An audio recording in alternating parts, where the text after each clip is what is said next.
and I'm feeling good.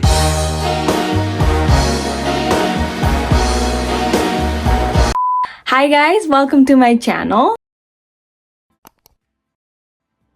This is my bare face. I think you guys can relate to me. Occasion आउने बेला भएपछि चाहिँ I kind of get a lot of pimples, so this is the new one. त्यही हो update चाहिँ अरु खासै त छैन. So without further ado, let's get into the video. I will start from doing my skincare. म चाहिँ एकदम मिनिमल स्किनकेयर लगाउँछु. धेरै प्रोडक्टहरु लगाउँदिन. फेरि त्यसको माथि धेरै लेयर बस्यो भने मेकअप क्र्याक हुन सक्छ नि त. त्यही भएर ठिक्क toner. I'll just start with toner. यो चाहिँ Thyers को टोनर हो. यसरी मस्तसँग लगाउने. अब चाहिँ म मोइस्चराइजर युज गर्छु. यो चाहिँ La Roche-Posay को मोइस्चराइजर हो. It's usually good for oily skin. यो ब्रान्डको चाहिँ ड्राई स्किनलाई हुने पनि मोइस्चराइजरहरु छ. So if you have dry skin then you can check out उनीहरुको वेबसाइटमा फर ड्राई स्किन. यो चाहिँ युजुअली ओइली प्लस कम्बिनेसन स्किनको लागि हो. I think my skincare is done. अब चाहिँ I'll just go directly for primer. Primer को लागि चाहिँ I'm using ELF को primer. Just look at this. I've been using this primer from a very long time and I love this. यस्तो राम्रो grip लगाइदिन्छ यसले अरु प्रोडक्टलाई. यस्तो राम्रोसँग समात्दिन्छ है. I have seen differences in makeup. Primer लाउँदा र नलाउँदा and there's a huge difference. त्यही भएर I suggest you to use primer. यसलाई चाहिँ बस यसरी नै ब्लेन्ड गर्दिँदा हुन्छ. You can see its consistency. It's the chopkine type of thing. Oh my god, it's boggy side. Alright guys, I'll do my brows. I'm using NYX Go brow pomade in a pencil. Usually the pomade look like this. Using NYX Go pomade looks like this. यसै लाई चाहिँ pencil form मा राखेको रहेछ उनीहरुले and it's quite easy to use. I'll just take the tip of it अनि यसको draw गर्छु आफ्नो brows मा. एकदम light hand use गर्ने. So it looks like this. Penciling गरेपछि चाहिँ त्यसपछि I will just bluff it out from this spoolie. Just regularly light handले bluff it out. अनि त्यसपछि पार्न. It feels like I'm talking to somebody FaceTime मा. You can see the difference. अलिकति harshness कम हुन्छ यो spoolie spoofing गरेपछि. यसपछि चाहिँ I'll use a brow gel. I'm using Got to Be को brow gel. Brow को प्रोसेस चाहिँ अलि लामो लाग्छ है. पेन्सिलिङ गर्दाखेरि पोमेड युज गर्दाखेरि अब ठ्याक्क भने जस्तो थिकनेस चाहियो हैन. I'll just brush my brows. यतिकै clear. यो चाहिँ clear gel हो, so no need to worry about more pigments. Okay, यतिकै it looks so weird है. तर यतिकै छोड्दिम अहिलेलाई चाहिँ. अनि यसलाई अलिकति सेट भएपछि चाहिँ ग्लू नभएको नर्मल स्पुली हुन्छ नि त्यसले फेरि we will manage it. हामीलाई कस्तो मन पर्छ त्यो शेपमा.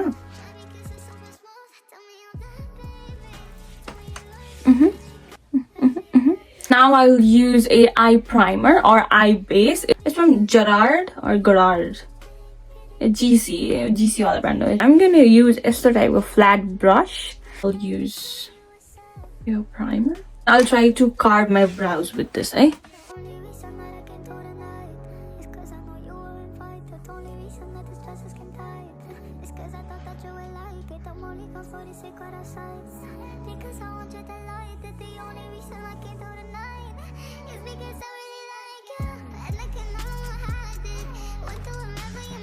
Alright, this is how my eye base looks like. I'll just let it sit there for a while. त्यो टाइममा चाहिँ I will use a contour. It's from ELF.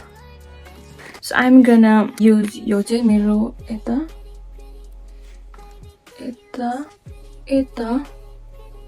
here. यो चाहिँ मैले किन लगाएको भन्दाखेरि मलाई चाहिँ फ्रम विदिन अलिकति शार्प लुक चाहिएको छ आज. त्यही भएर कन्टुर लाएर त्यो पार्टमा कन्टुरिङ गर्यो भने चाहिँ अगाडि त्यसपछि फाउन्डेसन लाउँदाखेरि चाहिँ फ्रम विदिन शार्पनेस आएको जस्तो लाग्छ है मलाई. त्यही भएर द्याट्स माई पर्सेप्सन अनि that's how it works for me. त्यही भएर म यो टेक्निक युज गर्न लागेको.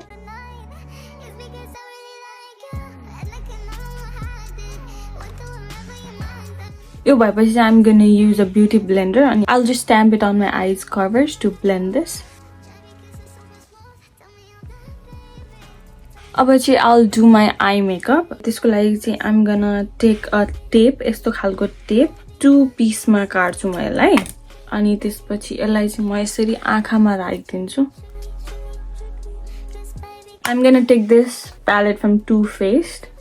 It's better than chocolate भन्ने. अनि these are the shades I will be working on. Since I'm wearing your golden color go, I'll go with a least subtle kind of shade.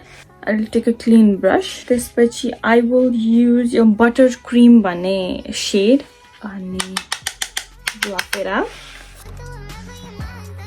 त्यसपछि I will use अर्को shade called Lick the Bowl. त्यसपछि I'll use अर्को shade called Nice Buns. So this is how it looks right now. अब चाहिँ I'll use brown shade to create an eyeliner. त्यसको लागि I will use यस्तो खालको brush. I'm gonna use a color called Cake My Day. This is how the eyeliner looks like right now. To give this more finishing, we will just use our first go brush, which we used on the first one. And I will just bluff it out. Okay,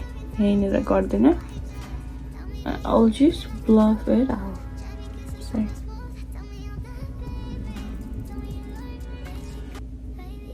I have this new creamy eyeliner in a pencil right? You can Misha bato. The color is it's a very golden color, similar to my top. This color, oh, what a beautiful color. Maybe I'll just use this. Just your part like define garnako lagi, I'm gonna use your part malikati. Oh yeah, it's beautiful. Look at, I wish you guys could see this. It's beautiful.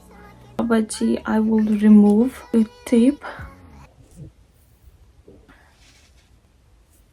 It looks very clean. I like it. I'll use black eyeliner from Wet n Wild. I'll use a foundation. I'm gonna use Milanico foundation. This is my all-time favorite. Drugstore, very affordable foundation. It's so good. I just love this. Foundation use गर्नु भन्दा अगाडि चाहिँ I will use NYX को यो Pro Stick. जहाँ जहाँ pimple छ त्यहाँ त्यहाँ चाहिँ यो लगाइदिन्छु.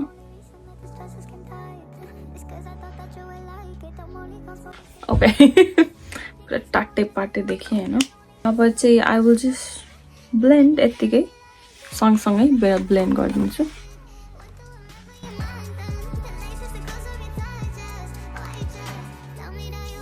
Once I look as a नसुतेको मान्छेको जस्तो, then यति थाहा पाउनुस् कि you are done blending your foundation. अब चाहिँ I will move to concealer.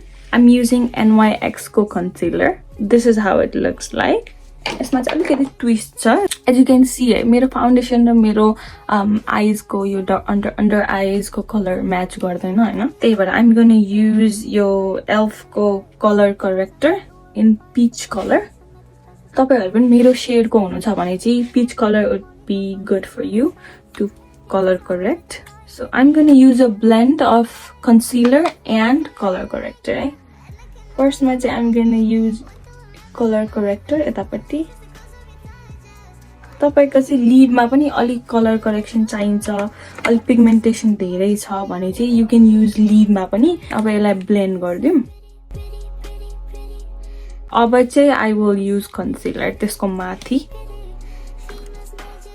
Concealer को लागि चाहिँ I usually use brush, यस्तो खालको angled brush. Alright, you can see the difference of concealer and not, right?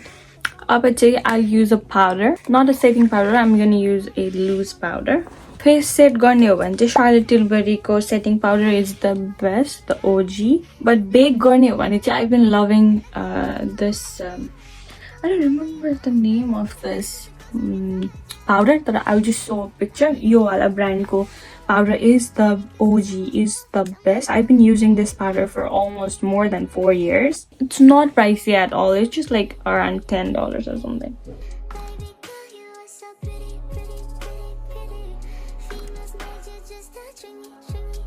So your powder like just set on them for some time and you will bluff it out. I'm gonna use yesto khalko brush and I'll just bluff it out there. I will use a bronzer. It's from NYX. I'm gonna use this brush. Bronzer.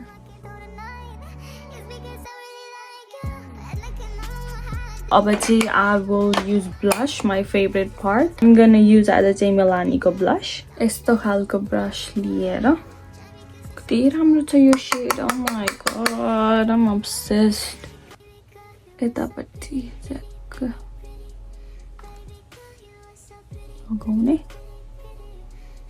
Smile गरेर लगाउँदा नि हुन्छ smile गरेर लगाउँदा नि हुन्छ माथिपट्टिसम्म हैन I will use a highlighter now. This is what my eye highlighter looks like. यो चाहिँ मैले Sheinबाट मगाएको Hand Dye यो कम्पनीको नाम चाहिँ never heard of this brand but यिनीहरूको highlighter is so good. I have one in gold and this one is in silver. I'm gonna use यस्तो खालको pencil brush.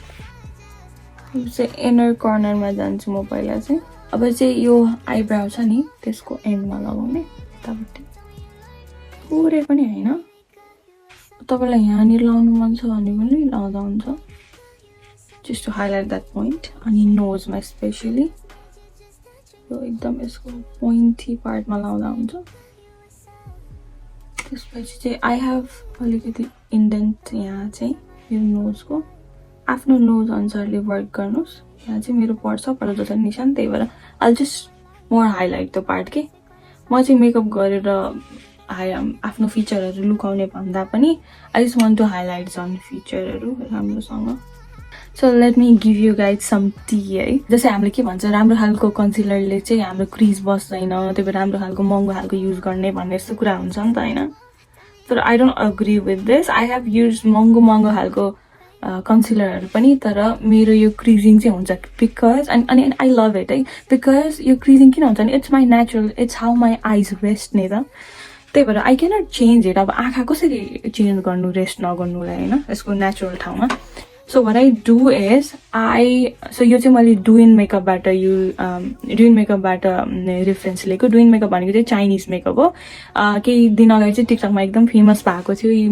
maybe some of you guys interested in makeup have seen that trend so मैले चाहिँ के गर्छु भन्दा अब जस्तै यो इन्डेन्ट छ नि अब यो मेरो क्रिज भइराछ नि हैन what I do is I use highlighter अनि झन् त्यो पार्टलाई चाहिँ राम्रो गरेर हाइलाइट गर्दिन्छु के झन् त्यो पार्टलाई त्यसो भएपछि मैले चाहिँ लुकाइराख्नु परेन नि त हैन लुकाइराख्नु आफ्नो फिचर किन लुकाउनु however our feature is it's beautiful सबैको डिफरेन्ट फिचर हुन्छ हैन अब कोही इन्टरनेटमा कोही अरु केटीको राम्रो फिचर देखेर ओ मेरो किन भएन भन्नु भन्दा आफुमा भएको राम्रो फिचरलाई चाहिँ झन् हाइलाइट गरेर देखाउने भन्छु है म चाहिँ so that's what I do please लुकाउनु भन्दा अब यसरी हाइलाइट गरेपछि कति राम्रो देखियो के अब थाहा छैन तपाईहरुलाई राम्रो लाग्यो कि नै है मलाई चाहिँ एकदम राम्रो लाग्यो यो आइडिया त्यही भएर I just wanted to share अनि निन्द्राबाट उठेर फ्रेश भए जस्तो देखेछ नि त म अब चाहिँ I will use mascara. I have pretty long lashes. देखिदैन रहेछ यहाँ त ठिकै छ अब झुट बोले जस्तो देखियो मस्कारा लगाउँछु अब चाहिँ म यो चाहिँ मेरो Maybelline को Sky High भन्ने मस्कारा हो I'm gonna use this lip liner. It's from Glam. I'm gonna use your lipstick from Glam. It's in the shade High Key. This is how it looks like. I'll get a pinkish tone ma cha yo chai.